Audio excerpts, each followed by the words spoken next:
Apa itu baterai nuklir?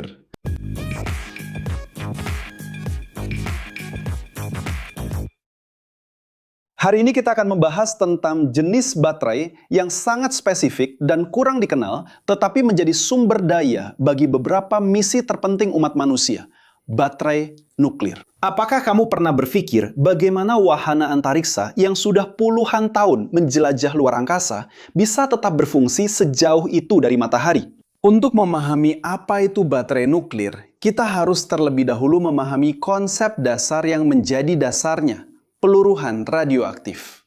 Kamu pasti sudah pernah mendengar tentang radiasi, kan? Nah, radiasi dipancarkan oleh unsur-unsur yang tidak stabil yang berusaha menjadi lebih stabil. Ketika inti atom tidak stabil, ia secara spontan memancarkan partikel dan energi untuk mencapai konfigurasi yang lebih stabil. Proses ini disebut peluruhan radioaktif atau peluruhan nuklir. Ketika hal ini terjadi, unsur tersebut seringkali berubah menjadi unsur lain karena inti atom dapat kehilangan proton dalam prosesnya. Tapi apa hubungannya dengan baterai? Nah, semua energi yang dilepaskan selama peluruhan itu bisa dimanfaatkan untuk menghasilkan listrik. Bayangkan sebuah proses alami yang melepaskan energi secara terus-menerus tanpa perlu diisi ulang, tanpa bahan bakar eksternal, hanya alam yang bekerja dengan caranya sendiri. Baterai nuklir yang juga dikenal sebagai generator termoelektrik radioisotop atau RTG adalah perangkat yang menghasilkan listrik dari panas yang dilepaskan oleh peluruhan radioaktif radioisotop. Tapi mari kita coba sederhanakan sedikit. Berbeda dengan baterai biasa yang menyimpan energi kimia dan melepaskannya secara bertahap hingga habis, baterai nuklir memanfaatkan energi alami dari peluruhan unsur radioaktif secara terus-menerus. Tapi bagaimana sebenarnya cara kerjanya? Idenya sederhana. Ketika radioisotop meluruh, ia melepaskan panas. Panas ini ditangkap dan diubah menjadi listrik melalui proses termoelektrik. Bayangkan bahan khusus yang bisa mengubah perbedaan suhu menjadi listrik. Ketika Anda meletakkan bahan ini di antara sumber panas yang dihasilkan oleh peluruhan radioaktif dan sumber dingin seperti ruang hampa, bahan ini menghasilkan arus listrik. Ini seperti Anda memiliki matahari radioaktif kecil di dalam sebuah kapsul yang terus-menerus memanaskan satu sisi bahan khusus. Sekarang mari kita pahami lebih baik bagaimana panas ditangkap dan diubah menjadi listrik. Radioisotop ditempatkan di dalam kapsul pelindung dengan perisai yang sangat kuat. Radioisotop ini meluruh secara alami dan melepaskan partikel alfa atau beta yang bertabrakan dengan atom-atom di sekitarnya, menghasilkan panas. Panas ini tidak terbuang sia-sia. Panas ini ditangkap oleh material yang disebut termokopel atau elemen termoelektrik.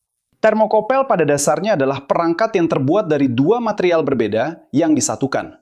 Ketika Anda memanaskan satu sisi termokopel dan menjaga sisi lainnya tetap dingin, elektron-elektron pada material yang panas mendapatkan energi dan mulai bergerak menuju sisi yang dingin.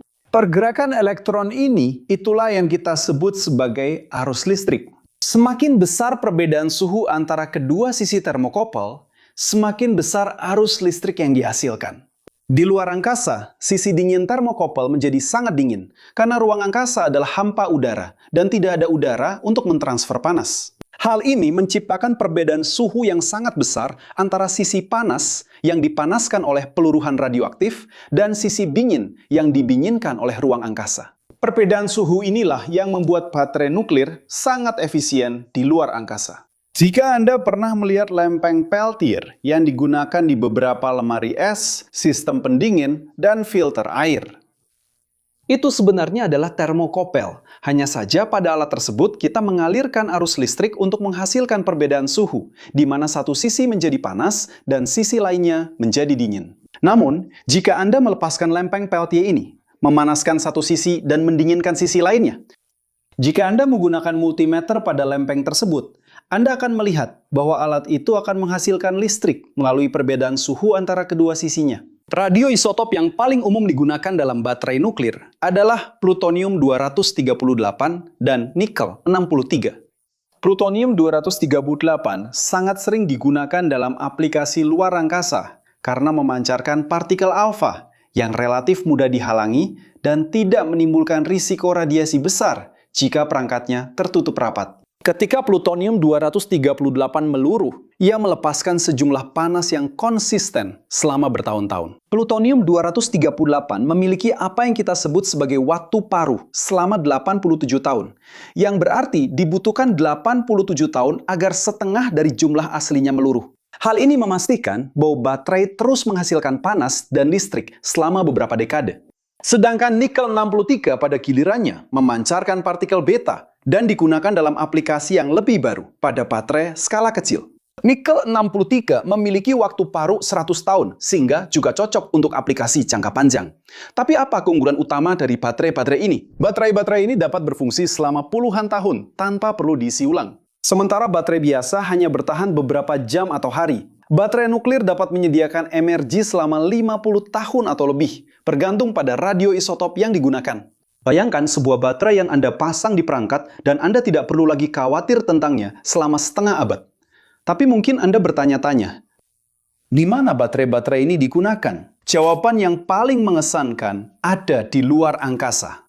Wahana antariksa Voyager 1 dan Voyager 2 yang diluncurkan pada tahun 1977 dan masih mengirimkan data ke bumi ditenagai oleh baterai nuklir. Voyager 1 berada lebih dari 26 miliar kilometer dari bumi, setara dengan jarak yang ditempuh cahaya dalam sehari dari bumi. Di sebuah wilayah di luar angkasa, di mana cahaya matahari sangat lemah sehingga panel surya tidak dapat menghasilkan energi yang cukup. Tanpa baterai nuklir, wahana-wahana ini sudah lama berhenti berfungsi. Contoh mengesankan lainnya adalah rover Curiosity yang menjelajahi Mars. Ia juga ditenagai oleh baterai nuklir selama misinya. Di permukaan Mars, cahaya matahari terlalu lemah untuk panel surya menghasilkan energi yang cukup, terutama selama badai debu yang bisa berlangsung selama berminggu-minggu.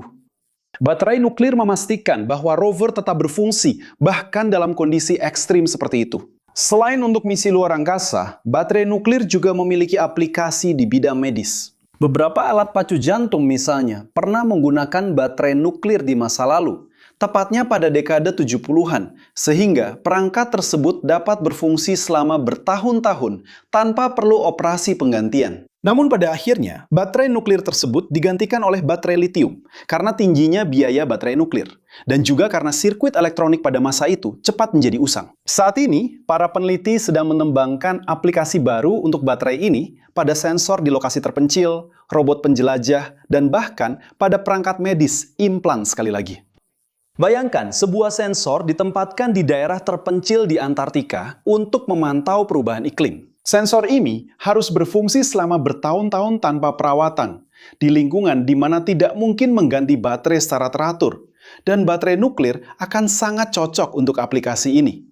Peneliti Tiongkok baru-baru ini memperkenalkan prototip baru baterai nuklir hibrida yang menggabungkan peluruhan radioaktif dengan teknologi fotovoltaik, menjanjikan peningkatan efisiensi perangkat-perangkat ini. Peneliti Rusia juga sedang mengembangkan teknologi baru baterai nuklir untuk digunakan dalam bidang medis dan perjalanan luar angkasa. Namun ada aspek penting yang perlu kita klarifikasi. Baterai nuklir bukanlah reaktor nuklir miniatur. Baterai ini tidak menghasilkan reaksi berantai seperti pada reaktor nuklir. Sebaliknya, baterai ini hanya memanfaatkan panas alami dari peluruhan radioaktif. Ini berarti risiko ledakan atau reaksi yang tidak terkendali hampir tidak ada, asalkan wadah tempat unsur tersebut tetap tersegel. Perbedaan ini sangat mendasar. Di reaktor nuklir terjadi reaksi berantai, di mana neutron menyebabkan fisi inti yang melepaskan lebih banyak neutron, yang kemudian menyebabkan lebih banyak fisi, dan seterusnya, dalam proses yang bisa dikendalikan atau tidak terkendali. Pada baterai nuklir, Anda hanya memiliki atom-atom yang meluruh secara alami, tanpa adanya reaksi berantai apapun. Ini seperti perbedaan antara api unggun yang terkontrol dan kebakaran hutan. Selain itu, baterai nuklir modern dirancang dengan beberapa lapisan perlindungan. Radioisotop dikemas dalam bahan-bahan yang dapat memblokir radiasi, sehingga perangkat ini aman untuk penanganan dan transportasi. Tapi kemudian muncul pertanyaan, kenapa kita tidak menggunakan baterai nuklir untuk segala hal? Jawabannya ada pada beberapa faktor. Pertama, biaya produksinya sangat tinggi. Sebuah baterai nuklir harganya puluhan ribu dolar, sedangkan baterai biasa hanya beberapa dolar saja. Kedua, ada peraturan yang sangat ketat mengenai pengangkutan dan penggunaan bahan radioaktif. Ketiga, untuk sebagian besar aplikasi di darat, sumber energi lain lebih praktis dan mudah diakses. Baterai nuklir disediakan untuk situasi di mana pilihan lain tidak berfungsi, seperti dalam misi luar angkasa jangka panjang atau di lingkungan ekstrim di mana sumber energi lain tidak memungkinkan. Jika Anda perlu menyalakan jam dinding di rumah Anda, baterai biasa jauh lebih praktis. Namun jika Anda perlu menenagai sensor di Mars selama 10 tahun, baterai nuklir adalah solusi yang sempurna. Jika Anda sudah sampai di sini dan menyukai videonya, jangan lupa untuk berlangganan jika belum, beri like, dan aktifkan lonceng notifikasinya. Dan jika Anda merasa konten kami menarik, pertimbangkan untuk menjadi anggota, agar dapat membantu kami terus membuat konten di platform ini dan disebutkan di video-video kami. Ingin tahu lebih banyak tentang kursus yang kami rekomendasikan? Akses kode QR di samping sini atau tautan di deskripsi video untuk mendapatkan berbagai peluang mengembangkan berbagai keterampilan yang akan membuat perbedaan dalam karir Anda. Jadi, apakah kamu sudah tahu tentang teknologi ini? Apakah kamu sudah pernah mendengar tentang baterai nuklir yang memasok daya untuk wahana antariksa selama lebih dari 40 tahun? Menurutmu, penerapan mana yang paling menarik? Eksplorasi luar angkasa, bidang medis, atau pemantauan lingkungan? Tulis di kolom komentar, aku ingin tahu. Di sebelah sini ada 2 pilihan video menarik yang harus kamu tonton untuk menambah pengetahuan dan menjelajahi rasa ingin tahumu. Dan kalau kamu ingin mendukung kami, jangan lupa like, subscribe channel ini, aktifkan lonceng notifikasi, dan pertimbangkan untuk menjadi member channel. Itu saja para pecinta teknik, salam hangat dan sampai jumpa di video berikutnya.